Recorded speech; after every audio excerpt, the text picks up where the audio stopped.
بسم اللہ الرحمن الرحیم۔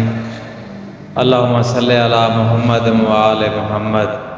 سورہ کوثر، یہ سورت نبی کریم صلی اللہ تعالیٰ علیہ وآلہ وسلم پر کس موقع پر نازل ہوئی اور کیوں نازل ہوئی، اور ساتھ ہی ساتھ اس سورت کے فضائل بھی پیش کیے جائیں گے۔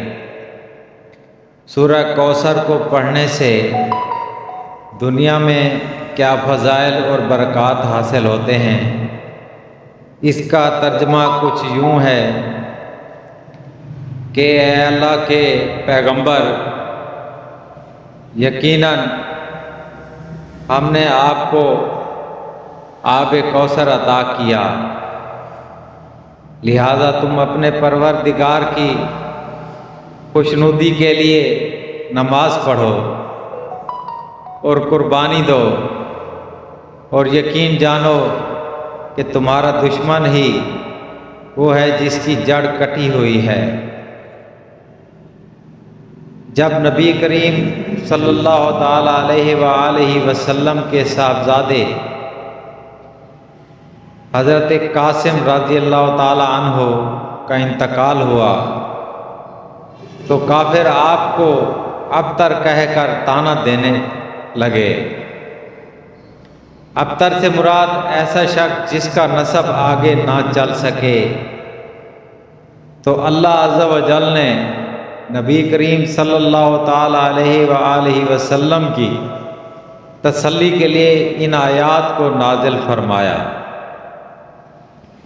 تاکہ نبی کریم صلی اللہ تعالیٰ علیہ وآلہ وسلم اللہ عز و جل کی رحمت سے مطمئن ہوں۔ اس سورت کو پڑھنے کے کیا فائدے اور کیا برکات ہیں؟ سورہ کوثر قرآن کریم کی سب سے چھوٹی سورت ہے، اور کوئی شخص اس کو پڑھنے کا معمول بنا لے تو اس کے نامہ اعمال میں اتنی نیکیاں لکھی جاتی ہیں کہ وہ خود اس بات کا اندازہ نہیں لگا سکتا کہ اللہ عز و جل اس کے گناہوں کو کس طرح ختم اور اس کی نیکیوں کو کس طرح بڑھا رہے ہیں۔ اور اس کے علاوہ اگر کوئی شخص روزانہ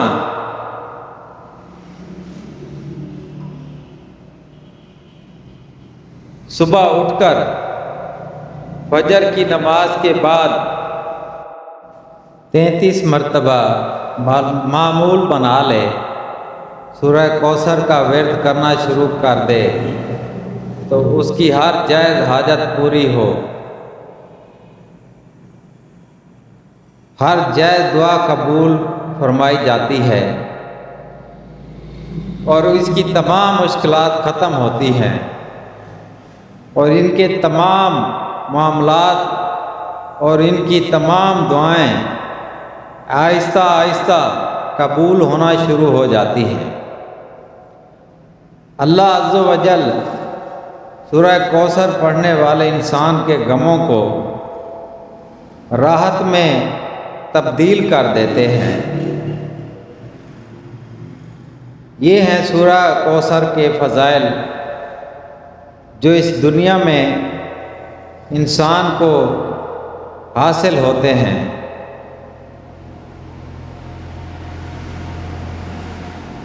اور آخرت کے فضائل کے بارے میں تو نبی کریم صلی اللہ تعالیٰ علیہ وآلہ وسلم کے ہاتھوں سے اگر انسان کو حوض کوثر نصیب ہو جائے تو اس سے بڑی نعمت کیا ہوگی۔ نبی کریم صلی اللہ تعالیٰ علیہ وآلہ وسلم کی سنت پر عمل کرنے سے آپ کی ہر ایک سنت میں شفا اور برکت ہے۔ جو شخص اس سنت کے ساتھ چلے گا یقیناً دنیا و آخرت اس کے لیے راحت کا سبب بنیں گی۔ اپنے اعمال پر توجہ دیجیے، حقوق العباد لازمی پورے کیجیے اور حقوق اللہ کا بھی خیال رکھیے، کیونکہ اللہ کبھی حقوق کے تلف کرنے والے کو پسند نہیں فرماتا۔ قیامت کے دن اللہ اپنے حقوق تو معاف فرماتا ہے، مگر حقوق العباد یعنی اللہ کی مخلوق کے حقوق جو آپ نے ادا نہیں کیے ہوں گے ان کو معاف نہیں فرمائے گا۔ ان پر آپ کو سزا دی جائے گی اور آپ کی نیکیوں سے ان حقوق کو ادا کیا جائے گا۔ اللہ ہم سب کا حامی و ناصر ہو۔ اللہ پاک سے دعا ہے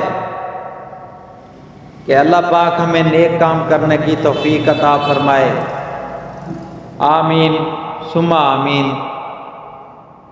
اور اب ہم اس سورہ کی تلاوت کی طرف چلتے ہیں۔ بسم اللہ الرحمن الرحیم۔ اللہ کے نام سے شروع جو نہایت مہربان رحمت والا ہے۔ اِنَّا أَعْطَيْنَاكَ الْكَوْثَرَ۔ اے محبوب بے شک ہم نے تمہیں بے شمار خوبیاں عطا فرمائیں۔ فَصَلِّ لِرَبِّكَ وَانْحَرْ۔ تو تم اپنے رب کے لیے نماز پڑھو اور قربانی کرو۔